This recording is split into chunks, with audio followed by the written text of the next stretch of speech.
there's a crime there for sure. The nighttime was something else. Yeah, but like during the, it's not that it's unsafe. It can be safe. It can be unsafe. Look, I get it. The Toronto real estate market is confusing. Whether you're a new or experienced investor or just looking for a home to raise your family in, join us at Broadview Table Talks as we sit around the table with my friends and talk about the real estate and the ever-changing market in Toronto. Broadview Table Talks, and today we're actually in the kitchen at an actual Broadview table. Because upstairs is too messy, and we're working. That's why we're working upstairs. That's the problem. Got a lot of projects on the go. Well, it's the beginning of the new year, 2024, and I think it feels like it's almost like the precursor to the spring market. Yeah, I find it a little bit busy. Yeah, you have to hit it hard in the first like couple months of the year, or else you won't be prepared for spring. Yeah, that's it. Yeah. Well, it's not even the prep, man. It's just like actually listings that you know.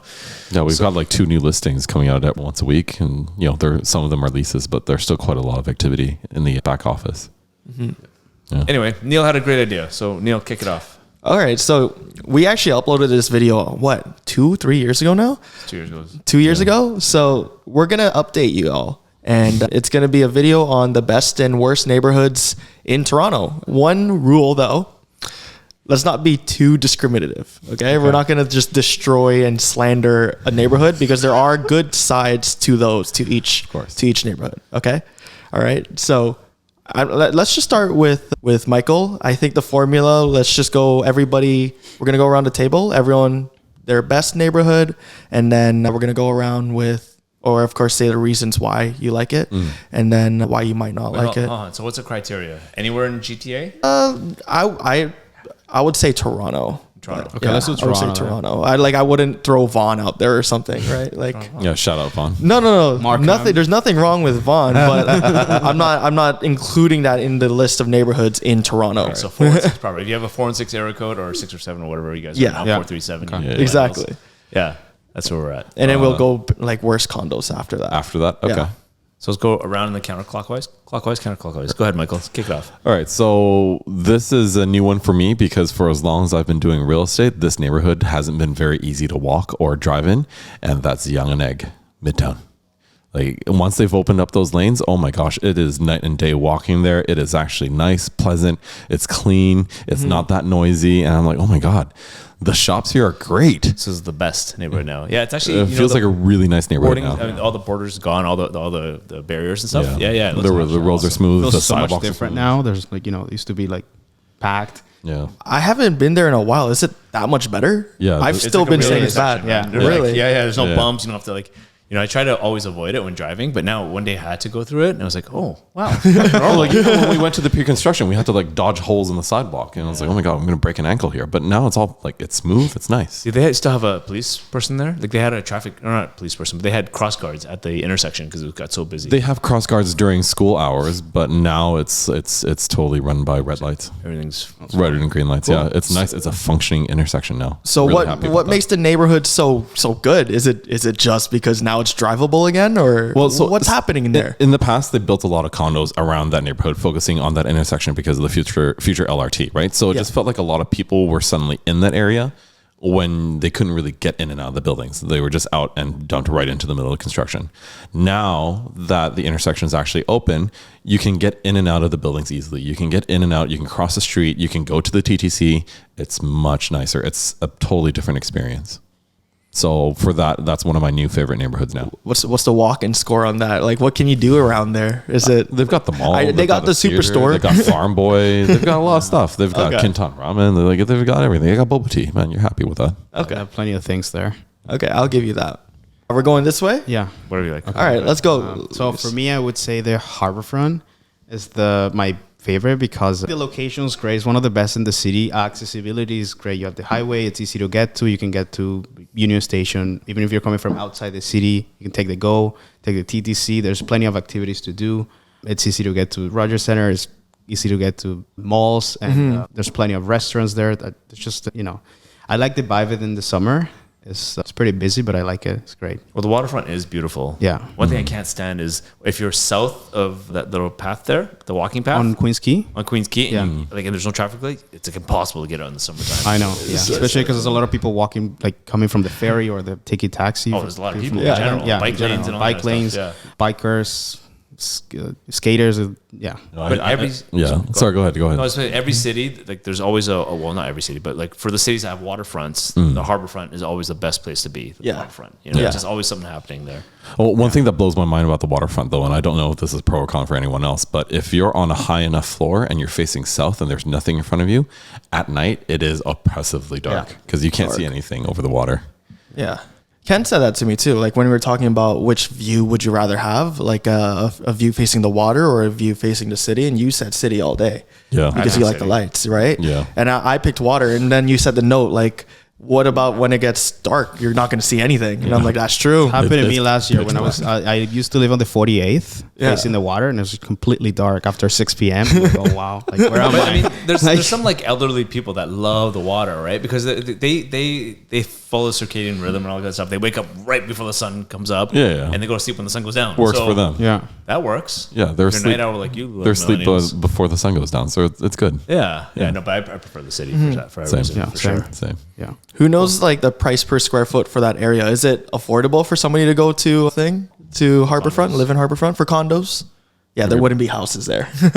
Yeah, with what, about 1,000, 1,100 a square foot versus. That's really not too bad. Toronto wide, 1,000, 1,100 per square foot. Yeah, versus Young and Egg. It's a little more expensive than Young and Egg for sure. Yeah. But depends on the building. Like the problem with the West Harborfront, I find, is that it's older buildings generally. Yes. Right? At least on the water side of it, like directly past that Queens Quay. On the east side is all the newer ones. All the new ones are obviously expensive. The older ones can be expensive too. The prices are lower, but the maintenance fees are higher. Yeah. Right. Find, but you get more square footage. Yeah. That's a good one then. Okay. I mean, I have a complete switch from the last time we had this video. So I said the best neighborhood was City Place. Now, the reasons why was because I lived there, and obviously like I am younger and I enjoy the vibes there, and I still do. I still very much do. But now being more into the field, I'm like, okay, now I don't like the management all over City Place personally and all that.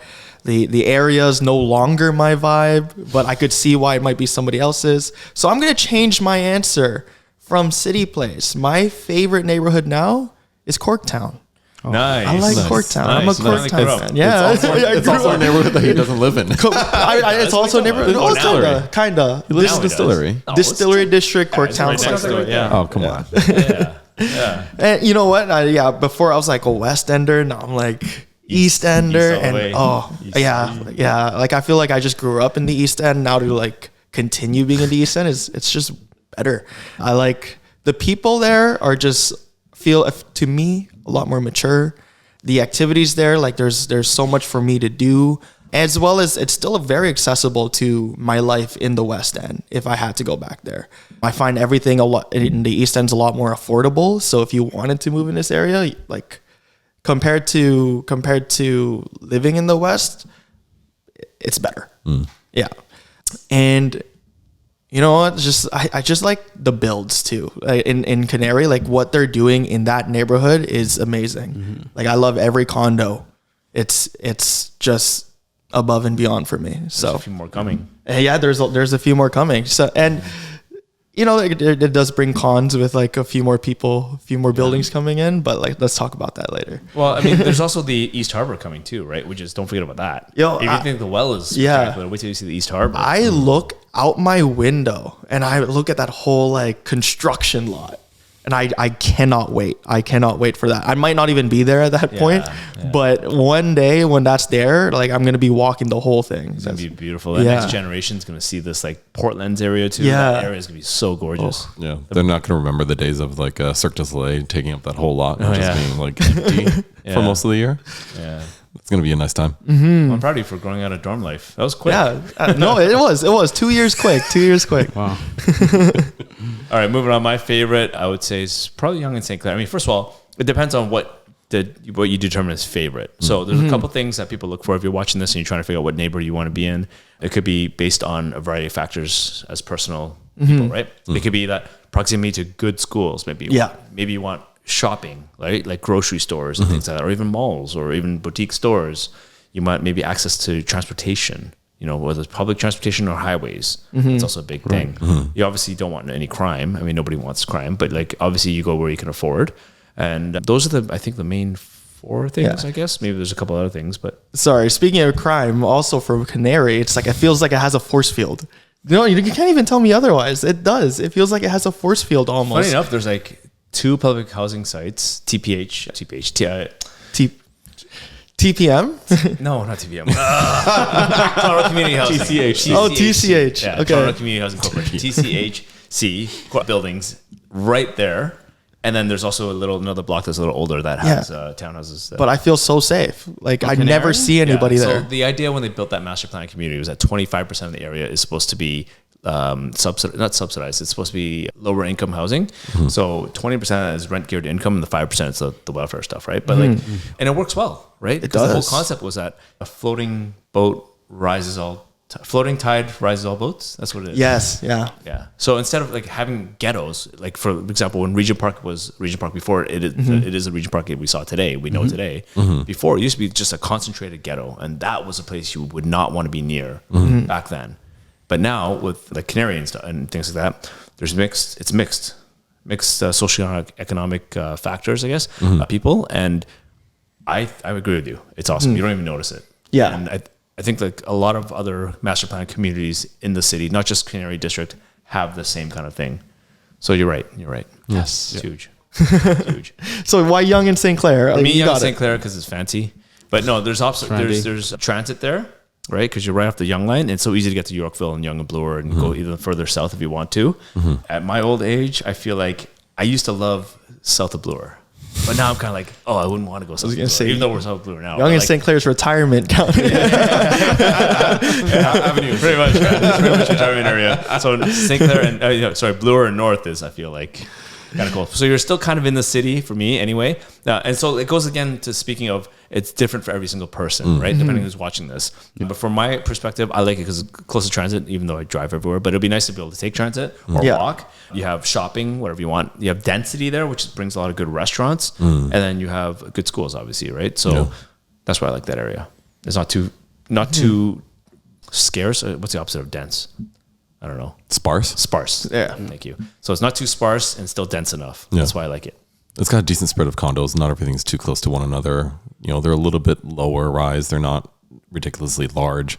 And it's a slightly slower pace, but still very urban. Cool. Yeah. I just visited there like a couple of weeks ago to help out Kayvon, and I love that neighborhood. I was there and I'm like, should I live here? It's very fancy. It's very fancy. Cool flower shops and like little cool boutique places. You just get like cool stuff. You know what I mean? So that's why I like it. Yeah. All right, let's go worst. I just continue going this way. Worst?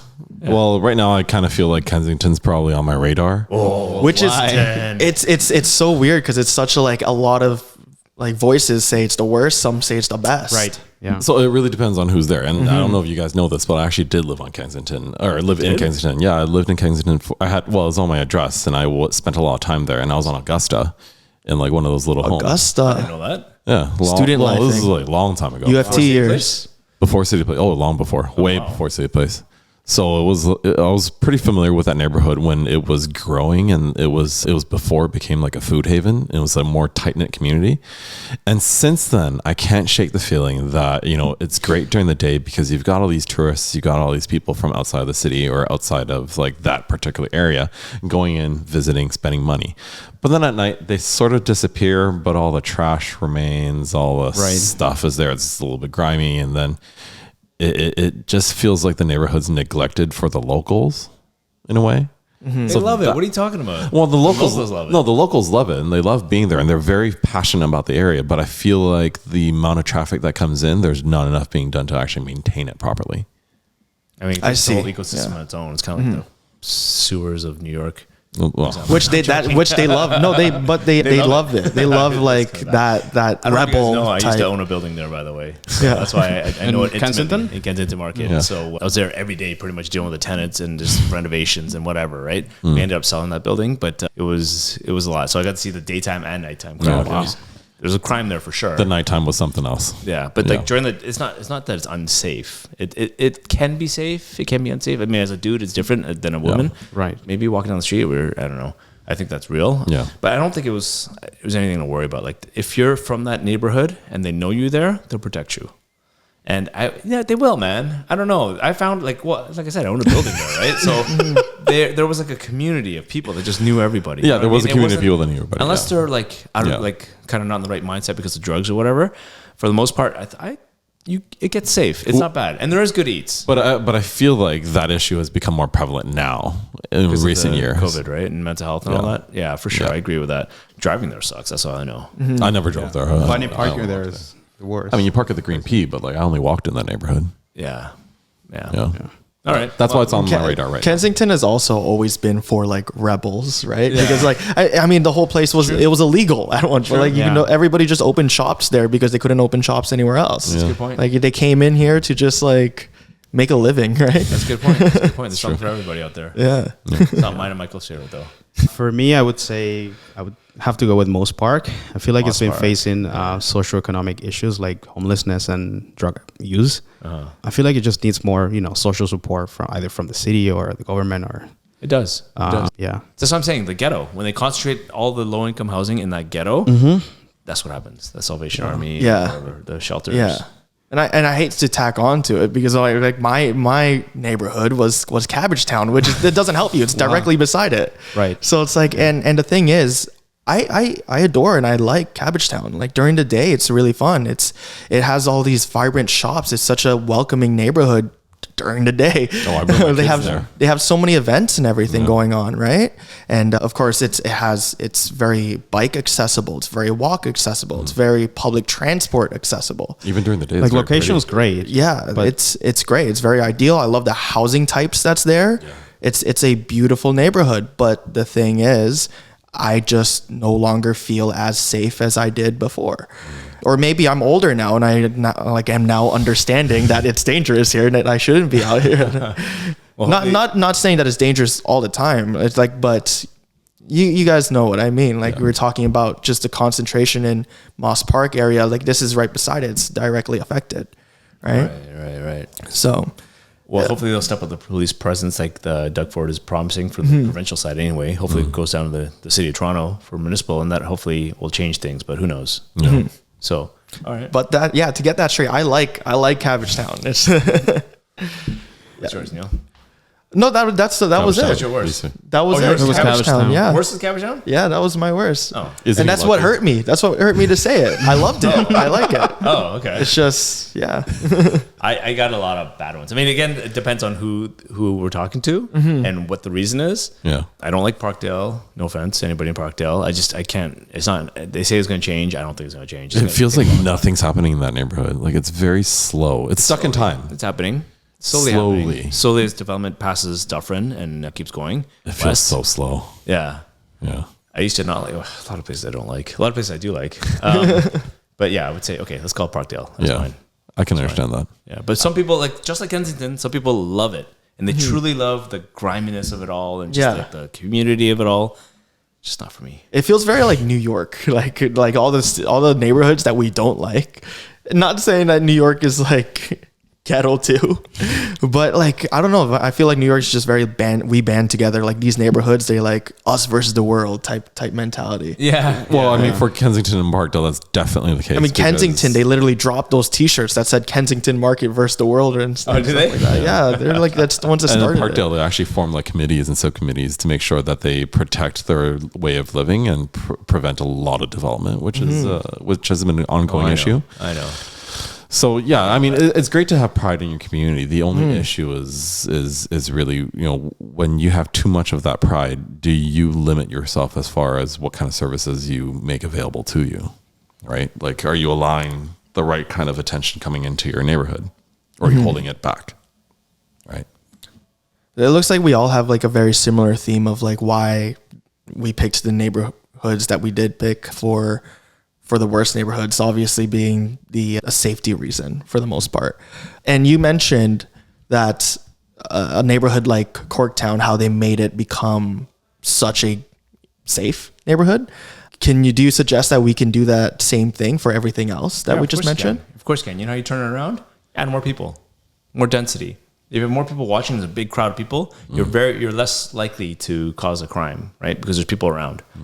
So That's true. I guess that's what we kind of do anyway, right? With immigration, and then those being the pockets where it's available for people to move in, it kind of brings it up to if you're getting intellectual, immigrants come in and just work. Well, it's not even the type of people. It's just more people, I think, in general, right? Well, I mean, assuming that you have a mixed base, right? Because then I guess it would bring in more tax dollars potentially, which means it would have more allocation of money for policing, right? So I don't know. My solution would be to have more people. Okay. Interesting. Anyway, again, so this goes to best and worst is very subjective. It depends on what criteria you're looking for. If you have any questions, feel free to reach out to any of us. We're all licensed realtors and we can all help you, and we know the city well. So happy to talk. Thanks, everyone. Thank you. Bye. Add it up. Thanks for sticking out to the very end. I hope you got some value out of this. Do me a favor, please press like and subscribe. But more than anything, leave me some feedback so we know what to produce for you going forward. Thanks again.